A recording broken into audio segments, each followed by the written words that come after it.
Hello, good evening, and a very warm welcome from the famous Epsom Downs Racecourse here in Surrey for the launch of the brand new boxing competition, Quest Boxing League. This competition is going to be bringing you some of the most exciting action from some young and up-and-coming fighters as they battle it out for their quest for boxing glory. And coming up tonight in our main event, we're going to be watching Portsmouth stylist Dwayne Foster as he takes on Wales's Liam Clark as they battle it out for the vacant national light welterweight title. We've got plenty of other great fights also to look forward to, but now it's time to head down to the arena to talk with our big fight commentating team of Daniel Woodgate and Steve Holdsworth, who are going to be talking us through all the incredible fights to look out for on tonight's show.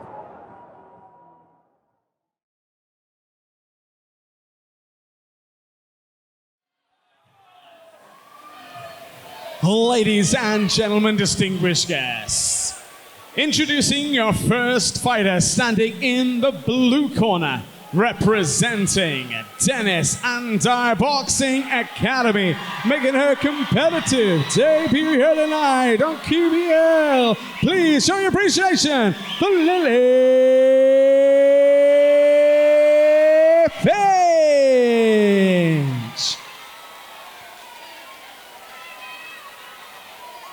And introducing your second fighter, standing across the ring in the red corner, tonight also making her first competitive appearance inside the QAL beginning. Representing Top Dog Boxing, make some noise for Neve Morris. It's Northern House welterweight showdown to be fought over 3 2-minute rounds on our referee in charge of the action, Mr. Seamus Dunn. Here we go then for an unusual sight on Quest Boxing League. Despite this being the first Quest Boxing League show, we don't see too many female fighters, but here they are. We've got Lily Finch coming out of the blue corner, 18 years of age, from Enfield, representing Dennis and Dyer Boxing, in action against Neve Morris, a 17-year-old from New Malden and the Top Dog Gym. And neither of these two girls have boxed before, so two first-timers. And I got the impression, Dan, that you might have thought Finch would have the edge here. I don't know. No, me neither. Either of these girls, they're both new to the sport. They both come from good gyms. I just know Dennis and Dyer Boxing Academy turn out good fighters. Yeah, I get really that. Good setup, good coach, good coaching team. Yeah. So Dennis and Dyer in the blue, and the Top Dog Gym, of course, in the red. And they're both renowned clubs, aren't they? They are, yeah. We're speaking about you don't get many female fights on the Quest League. But I think for us it's a case of quality over quantity, because the female fights that we have had in the past have been absolutely fantastic, and yes, this could shape up to be one of the fights of the night. Absolutely. They're both. Lily Finch is coming forward more, with Morris opting to sit back and try and pick her shots. And I've also got to say that we are surrounded by Lily Finch fans here. We are, yeah. They're ever on their feet. I think Dyer and Dennis Boxing Gym have brought everyone with them, haven't they? From the town. They have, yeah. I know all their fighters turn up in a big white stretched Hummer. Yes, I saw that outside, yeah. Yes, indeed. So the Enfield is an empty place tonight. But then let's not write Neve Morris off. She's in the black and yellow striped shorts. Let's not write her off yet. You never can tell, can you, Dan? No, definitely not. And I don't think she's doing a terrible job of what she's doing. I think she's just taking a bit more time to warm up and get into the fight. Right. I just hope it doesn't take her too long. It turns out that she gets to the end of the fight and thinks I could have done a lot more than I did. Which is something we all think at some point, isn't it? Exactly, yeah. It does happen. It happens to the best of us. Yeah. Well, a good start there, no doubt, for Lily Finch.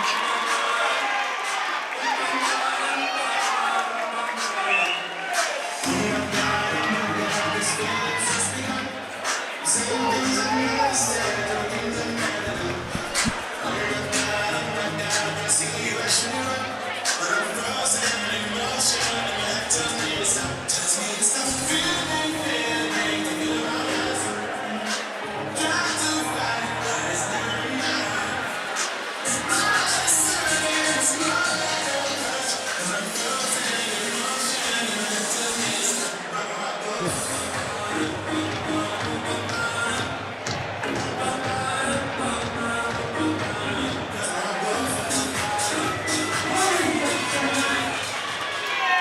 here we go then, round 2.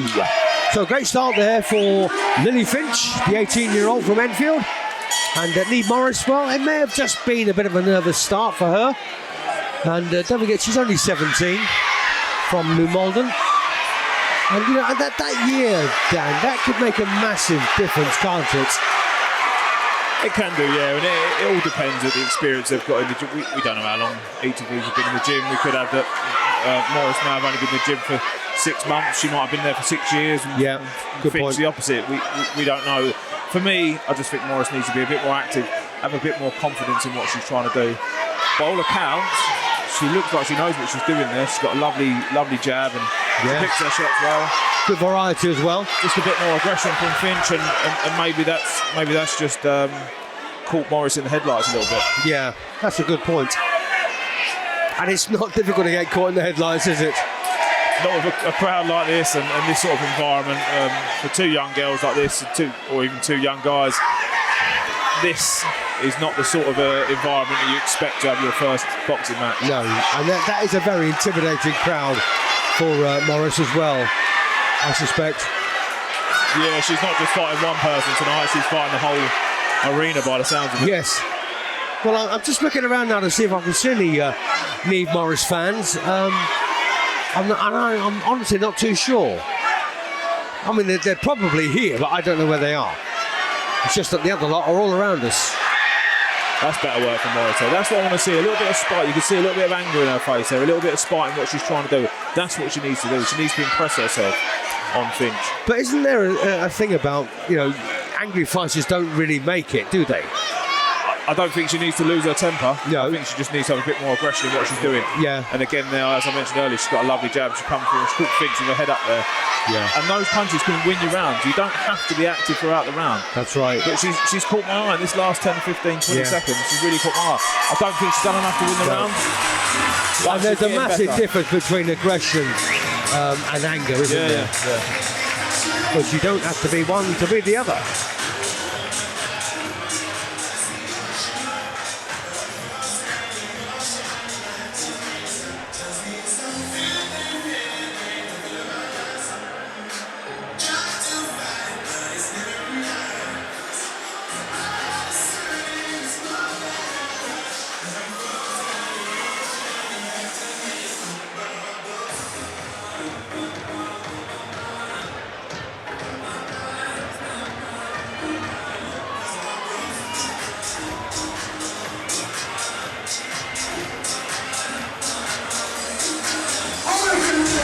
So here we go then for the 3rd and final round.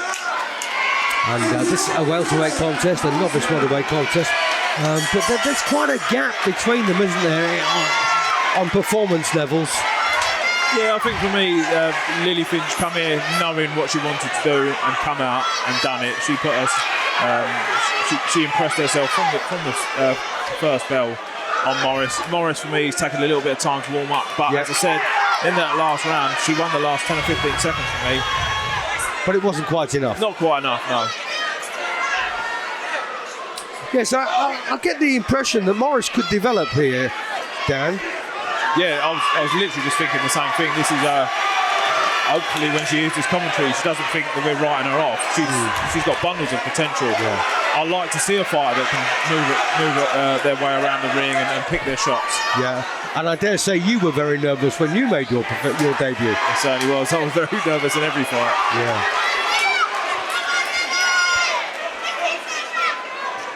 Yeah, good effort though this, I think, from Lily Finch. Boxed very well. Good variety of punch as well, and a bit of sting in them too. Yeah, you can see there's a bit of spite in her shot. She means everything she's doing.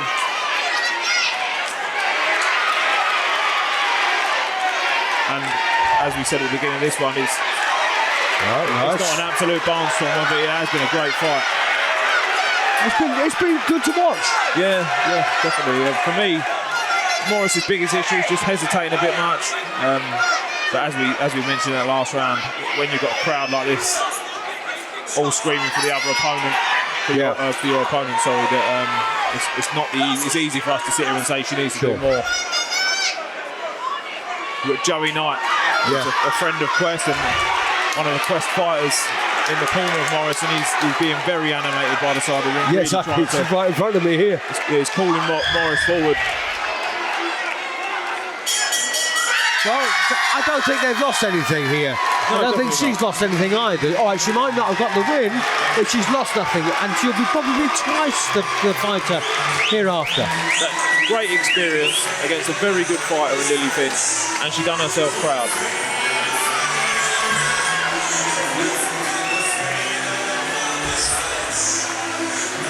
Don't forget also that Lee Morris is only 17 years of age. She's a baby. Yeah. But again, you mentioned that year could be massive, can't it? Yeah, when you're at that age, I mean, when you get to our ripe old age, the years don't matter as much, do they? But no, that's true. At that young age. But Lily Finch being a year older, like you said, you know, she's going to be physically more mature, mentally more mature, and a very good fighter from a very good club. Yeah. I hope Morris after this walks out of here with her head held high. Absolutely right. Proud of what she's done in there, and I don't say it to be condescending. No. She done a good job. She done what she could have done. In a year's time, this fight at a rematch, what would happen? Well, if they ever return in a year's time, you never can tell, can you? No, you never can tell. I think both of these girls are going to be very exciting fighters come as the time goes by on Quest. Quite right. Anyway, Seamus Dunn, our referee, is going to call them both to the centre of the ring now for the official verdict. Ladies and gentlemen, distinguished guests, please join us in celebrating a fantastic bout. The referees respect to both boxers this evening. Let's hear it for both of our boxers.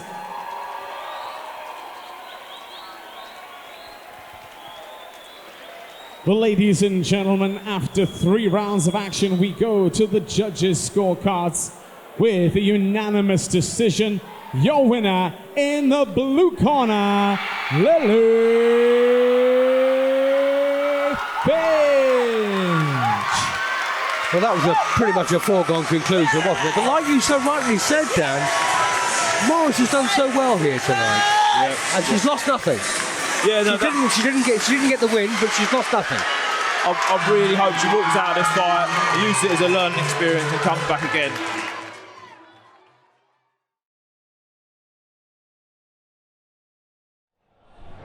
Right, next up we have a young man by the name of Chesney Hawkins. I'm sure that's a name you'll recognise. Chesney, an ex-amateur and professional boxer, and he's going in against Ronnie Chisholm. Now, Ronnie is the son of an old pal of mine called Wayne. Dan, any thoughts? I know.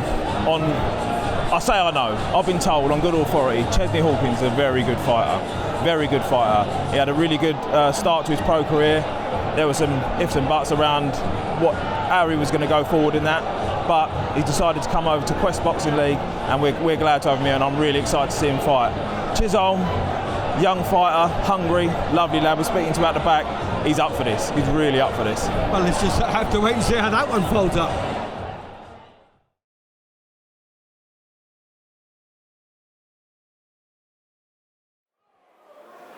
Ladies and gentlemen, distinguished guests, our next contest is a final eliminating contest for the National Middleweight Championship.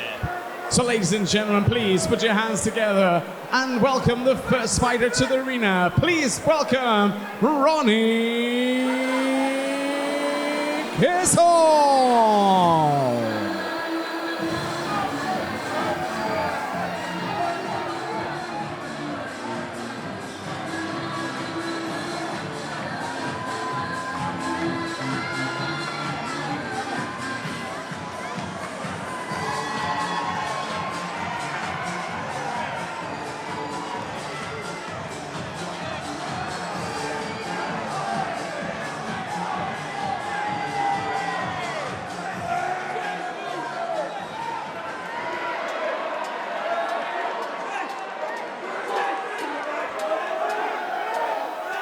And now we welcome his opponent, fighting out of the red corner. Please show your appreciation and welcome Chesney Hawkins.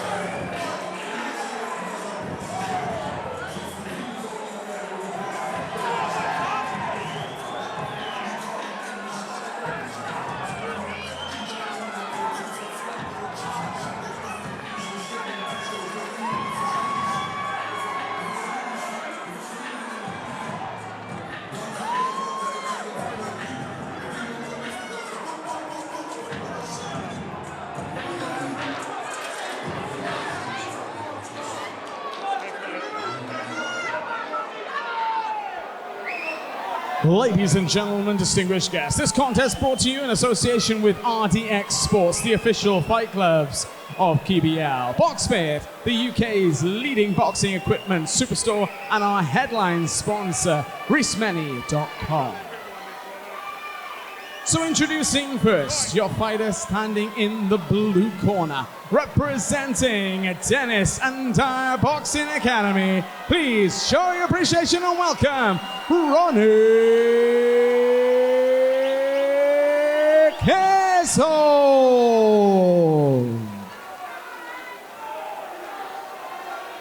And introducing your second fighter, standing across the ring in the red corner, representing Small Holdings Boxing Gym. Please make some noise and welcome, Chesney Hawkins.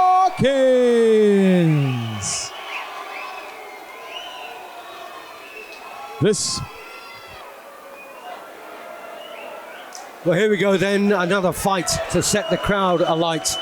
We have Ronnie Chisholm in action against Chesney Hawkins. And well, I mean, I don't know what to make of this one, Dan. No, just looking at the numbers, there's not much to split them by, is there? I have it on good authority that Chesney Hawkins was a very good professional with a lot of potential.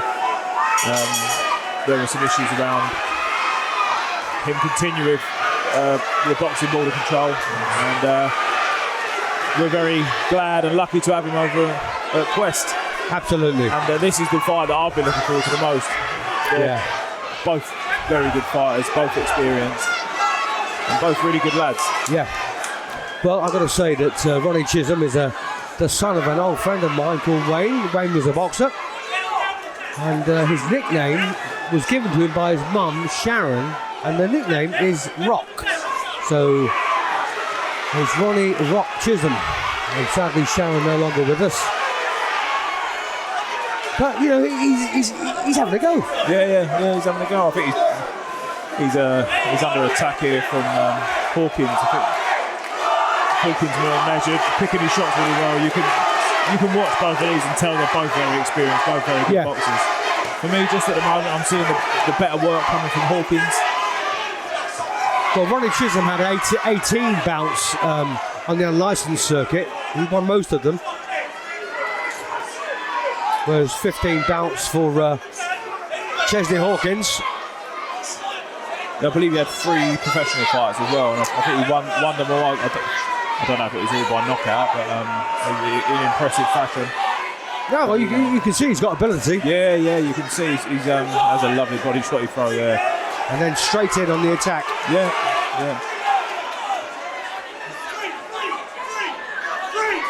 He's taking his time, he's looking for his shots, and all credit to Chisholm. He's not making it easy for him. He returns. Yeah, nice right hand there, I thought, from Ronnie. And again, he's having a go here. Yeah, Hawkins not having it all his own way. No way. Only a 3-round contest, this one, and the first one, not a lot in it. No, for me, I'll just edge that towards Hawkins, but like you say, not a lot in it.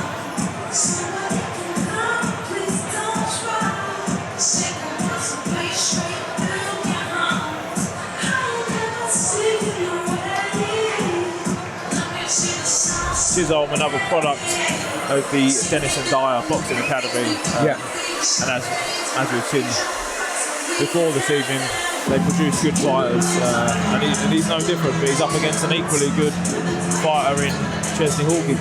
Sure. albeit on paper, a better fighter. Yes. And slight glimpses of it in the first round. Slight glimpses that he possibly may be the better fighter. Hawkins, yeah. So round 2 it is then of this scheduled 3. Just to remind you once again, the white shorts with the blue is Ronnie Chisholm in action here against Chesney Hawkins. And he represents Small Holdings. He's from Mitcham in Surrey. Hawkins, that is.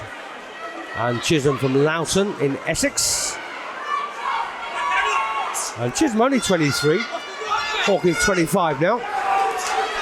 Yeah, not much in it at all. A couple of years in age and a couple of fights here and there on their record. There's, like we said at the beginning, there's not much to split them on paper. Yeah, and there's not an awful lot to split them in the ring either. I was literally just going to say that Chisholm's come out in this round and he's got to his boxing, and that's what he needs to do.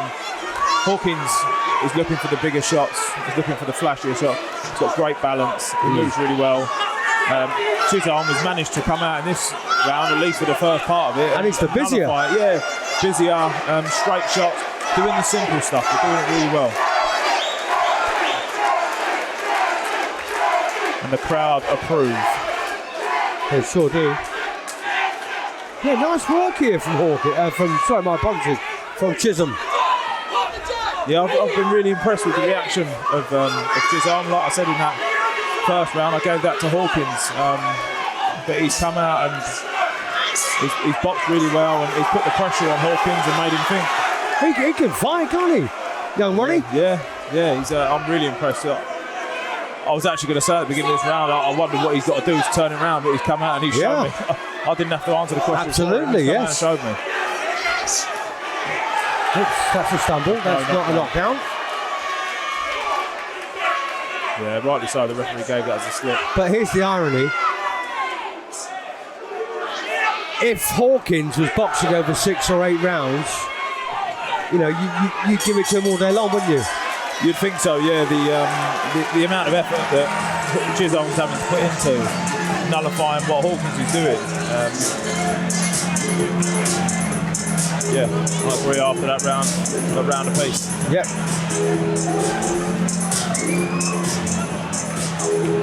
Yeah, the amount of effort that Chisholm's putting into trying to nullify, or actually nullifying what Hawkins is doing over the longer rounds, over that 8-round distance, 10-round distance, you'd start to worry that it could fall apart towards the later rounds. Yeah, good point. Yeah, and this fight is still very much here to be won, isn't it? Yeah, we've both got them around a piece. I think we're both scoring this one the same, seeing it the same.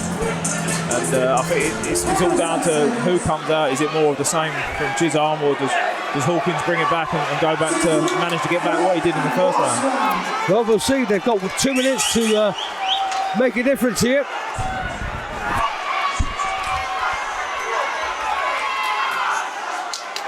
Nice body shot there from Hawkins, but once again, Chisholm getting busy with both hands here. Tries to get tied up by Hawkins. They've both come out with intent in this last round. Oh, lovely left, right. Great work from Chisholm there. Hawkins complained about something. I didn't see what he was complaining about. Yeah, I'll tell you something. Ronnie Chisholm is better than his dad. Really? Yeah. His dad wasn't bad, don't get me wrong. I'm sure his dad will be proud anyway. Yeah, of course he will. I've been really impressed with him tonight. It's great boxing. He's really grown into this fight. Yeah, and he's gritted his teeth.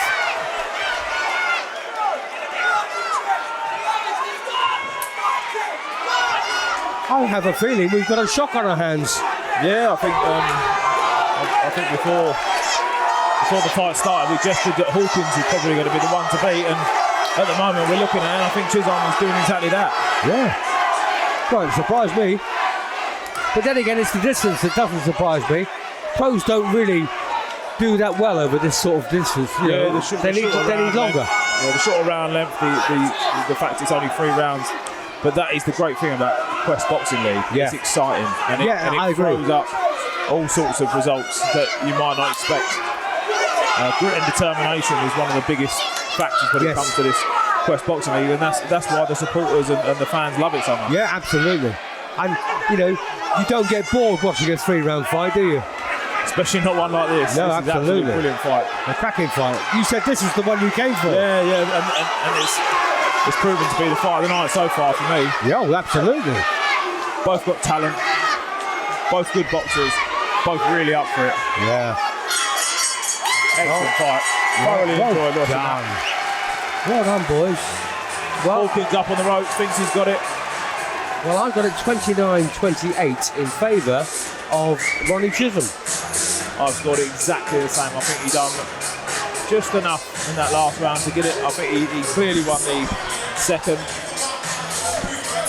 And as we say with these fights, you wouldn't be surprised if it went the other way. No. I just think for me, Chisholm, with his tidier work, he deserves it. He deserves the nod. I mean, you know, they could sit on the fence, of course.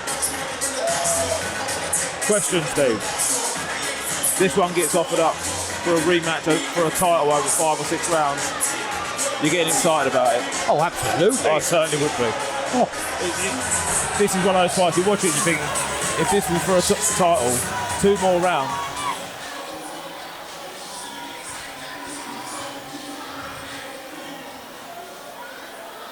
Ladies and gentlemen, distinguished guests, please join the referee in applauding both of these boxers on a fantastic bout this evening.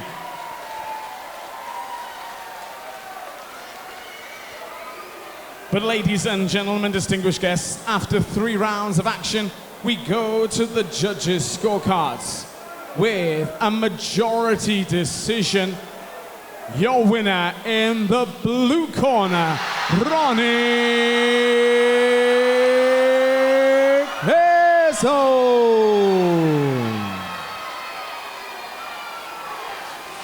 Your appreciation as well. Please give it up for his opponent this evening, Chesney Hawkins.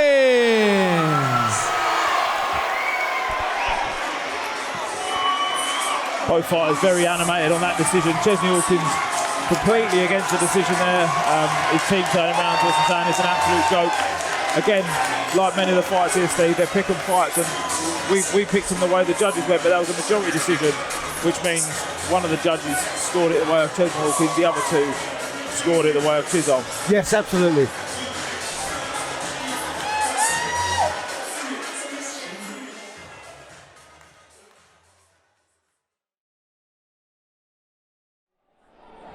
Right, here we go then. This is another cracking fighting prospect here. We do have Dwayne Foster up against Liam Clark. Now these two should have fought each other in a non-title fight back in July, but it's been upgraded. It's now a title fight.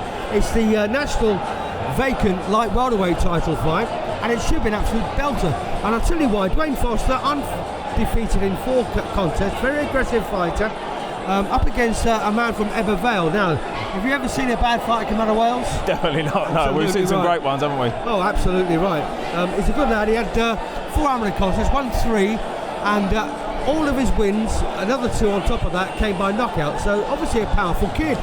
He is. This is going to be a great fight. As you mentioned there, this fight was supposed to happen in July. Now, Clark has been brought in as a late replacement for tonight, but there is history there between the two because they were supposed to fight, and the fight got laid off. This is not going to disappoint. Fantastic.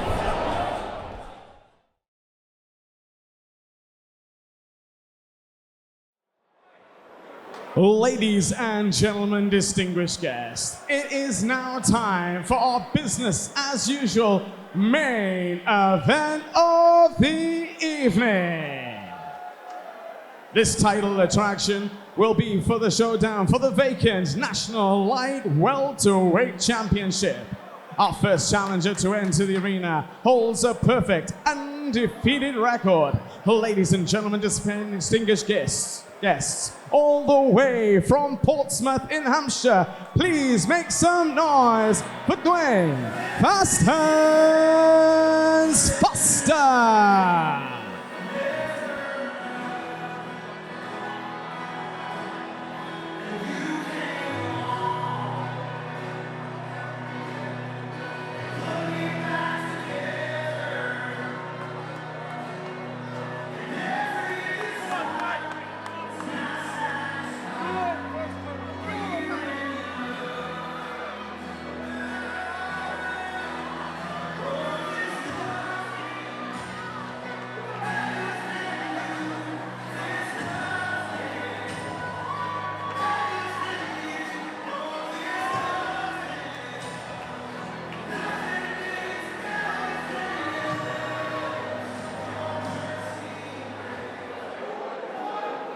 And now it's time to introduce you to the second challenger for the title. All the way from Wales, please make some noise and welcome Liam Clark.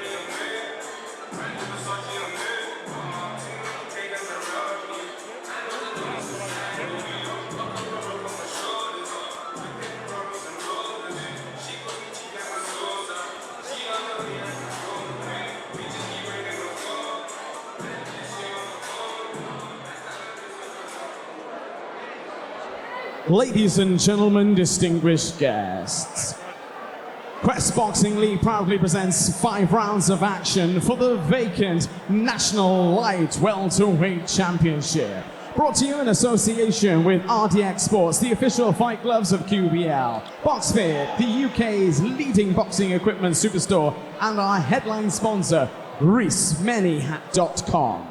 So introducing first, our first challenger. In the blue corner, tonight he enters the ring wearing black and gold.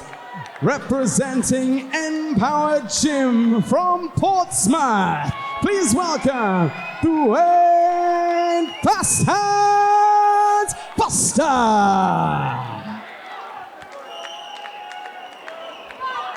And his opponent, standing across the ring, boxing out of the red corner. Tonight he enters the ring wearing black and white, representing Ken Coughlin, Cum Boxing Gym in Wales. Please welcome Liam Clark. 5 rounds of action for the vacant National Light Welterweight Championship. Our referee in charge of the action and to issue his final instructions, Mr. Seamus Dunn.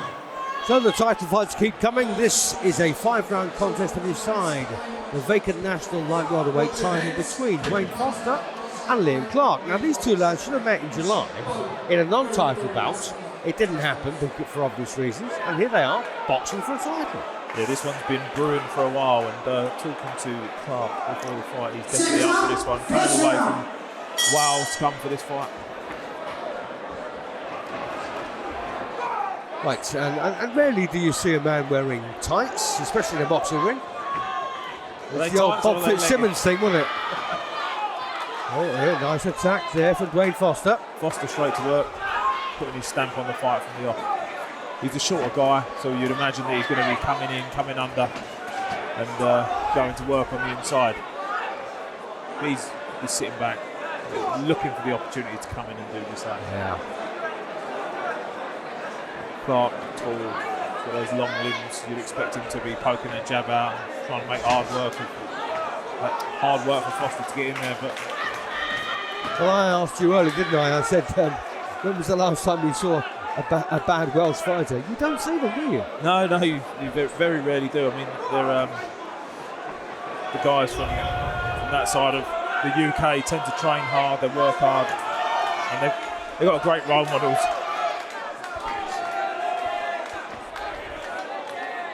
Well, it's a bit of a cagey one, this, and I suspect we're going to get 5 rounds of caging. It's just like this. Foster very threatening. Clark saying, well, I don't want any of that. So it may change in some way. Yeah, I'd be surprised if we got 5 rounds of this. Foster's very intense. He's looking to come in and throw those fast shots. His nickname's Fast Hands, and he's trying to show that to us. Does that mean that you don't think it'll go the distance? No, it means that I think that I'd be very surprised if Clark didn't start taking an initiative and trying to put him impress himself on Foster at some point. I'm just wondering whether that be possible, because Clark, Foster's a very strong little guy, isn't he? Yeah, he's strong and he's got those quick hands. But Clark's not going to come here and just lie down. He's not going to let Foster just take the fight. Not made like that. No. Yeah, a good start though, no doubt that for Foster.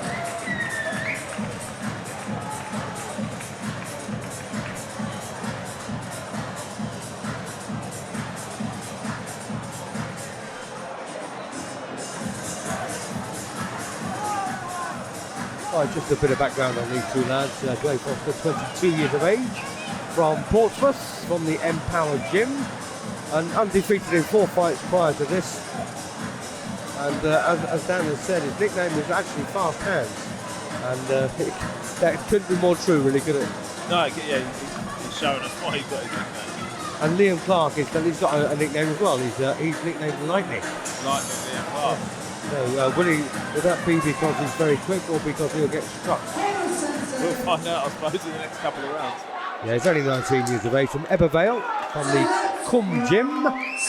Very likeable young man with the chat from outside. Apparently he got a knockout punch. Yeah, but by all accounts, his record says that he can throw a bit. That's what you want to see from him. That jab that he's poking out there, nice and sharp, nice and quick. He's got to just make it a bit of a harder job for Foster to do what he wants to do. Yes. But Foster's one of those guys you cannot predict. You can't preempt him because you don't quite know what he's going to do. No, the minute you think you do, you're wrong. He's a dynamo, isn't he? He waits, buys his time like he's doing there. When he comes in with intent, and he doesn't come in and throw one shot. He comes in and throws 5 or 6. I mean, like a moment ago there, he led with an uppercut. Yeah. When was the last time you sort of fight a lead with an uppercut? It's very unorthodox, isn't it? Was that one? Yeah, that's true. Yeah. I'm not going to make that comparison, but that's the first one I thought of when you asked that question. Yeah, I accept that. And having sparred with him, Who you sparred with Foster? No, that's my man. Yeah, Foster just biding his time. I think he's doing the right thing here. That's a great right hand over the top there. That's what he's doing, making it hard for Liam Clark to do anything that he wants to do. Liam, what he needs to do is just focus on poking that jab out. The first 10-15 seconds of the round, he poked his jab out nice and quick. That's what he needs to do. Just make it a bit harder for Foster to do the work he wants to do. At the moment, he's just sitting back and hoping that he's going to catch Foster on a counter punch, but he comes in so quick and with so much aggression and intent, it's really hard to do. Yes, and despite these two, by the way, having been scheduled to meet in July, this fight was actually taken at 24 hours' notice by Liam Clark. So just to get here and fill the space is enough, but to put up a good performance as well, that will enhance it even further. Yeah, he's been caught with a couple of shots over the top there, and Foster's putting a barrage of punches together here, which is painful. Yeah, that's you can see on Clark's face that he didn't enjoy that one. Yeah, it's painful. When you mentioned about the late notice there, I think he's almost had it.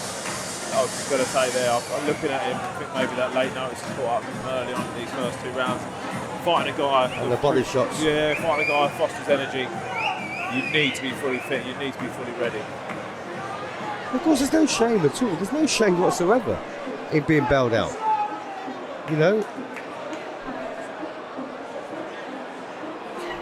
His face is telling me that he doesn't really want it. I don't think his corner is looking to pull him out. They've just put his gumshoe in. I've got a feeling they will. I think they're going to send him out for this 3rd round. And then throw the towel in. Much after this, I think the towel should be ready all the way through. So here we go, then round 3. How much of this will Liam Clark see? But, I could be entirely wrong. Yeah, he looked physically drained in that corner there. He looked was hurt. visibly in pain. And his morale had died. A guy like Liam Clark isn't going to look for a way out. No, he's not. No. But that's his corner's job. Yeah, they've got to take care of him. If he's not quite fit enough, it's not being good enough. If you haven't had the time to prepare against a fighter like Foster, you will get found out.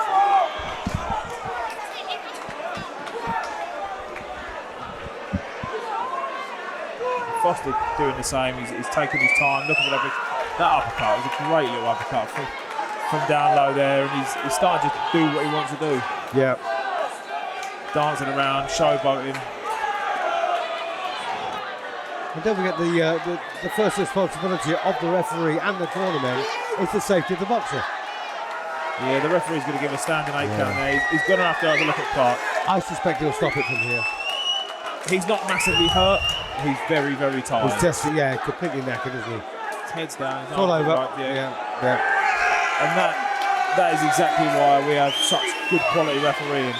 Because people like that need to be safe themselves, because he would have carried on. And we've got Seamus Dunn. Oh, yes. I thought there was someone else in it. I'm joking, Seamus. No, he's a great referee, and, and that was a great decision to end that there.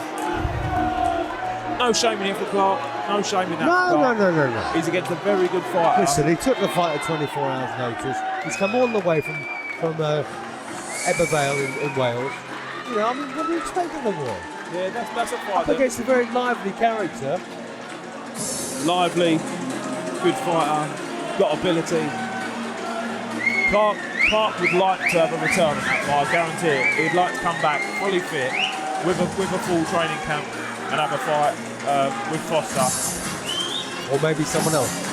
Perhaps with a rematch with Foster for the title again.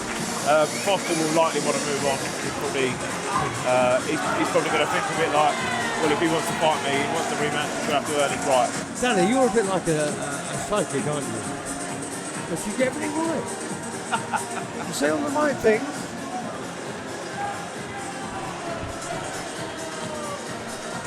And I mean that, by the way. Here we go then for the official verdict. Yeah, if you were the matchmaker, you'd do that, wouldn't you? You'd want to build this fight. Ladies and gentlemen, distinguished guests. At a time of 1 minute, 15 seconds of the third round, our referee, Mr. Seamus Dunn, stops the contest. Your winner by TKO and new QBL National Light Welterweight Champion, Dwayne the Fast Hands Foster.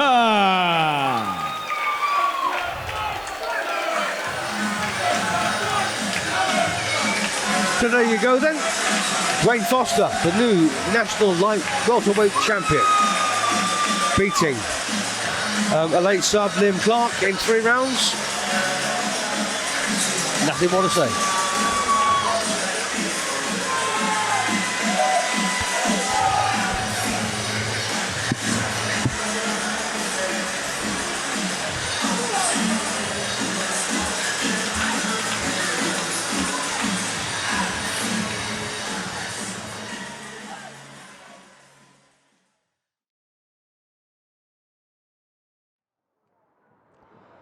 Wow, well the dust has just about settled here at the Epsom Downs Racecourse in Surrey as the Quest Boxing League launches with a spectacular evening of championship boxing. In our main event, Dwayne Foster, he claimed the Queensberry National Light Welterweight Championship, beating Wales's Liam Clark with a polished performance. But unfortunately, that is all we have time for here tonight. But join us next time out for our main event when Joe Seabrook takes on Benjamin Robinson for the vacant national cruiserweight title.